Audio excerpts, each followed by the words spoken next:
ആ ഒരു പെണ്ണ് വരുന്നുണ്ട്. അവളെ കണ്ടറിയാൻ എന്റെ വാചകത്തിൽ വീഴുന്നു. അവളെ കൊണ്ട് ചോപ്പർ വാങ്ങിച്ചിട്ട് ഈ വർഷത്തെ കമ്മീഷൻ ഞാൻ അടിച്ചു മാറ്റും. മേഡം ഒരു നിമിഷം നിൽക്കൂ. ഇതാണ് ബാബ ചോപ്പർ. ഇതിൽ ചട്നിയും തേങ്ങയെല്ലാം നന്നായി അരയ്ക്കാം. മേഡം ഭർത്താവിനെ വീട്ടിലരയ്ക്കണ പോലെ.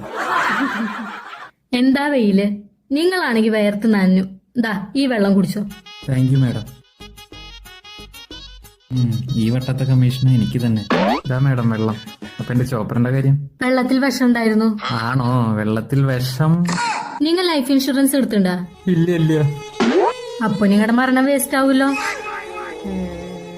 ദാ പിടിച്ചോ, വേഗം സൈൻ കേട്ടോ. നിങ്ങളുടെ അടുത്ത് സമയം കുറവാണ്. ഇതാണ്. പേടിക്കണ്ട, നിങ്ങളുടെ ഫാമിലിക്ക് പൈസ കിട്ടും. എനിക്ക് ചെറിയൊരു ഭാര്യ, 2 പോത്ത് പോലത്തെ മക്കളുണ്ട്. കൺഗ്രാറ്റുലേഷൻ.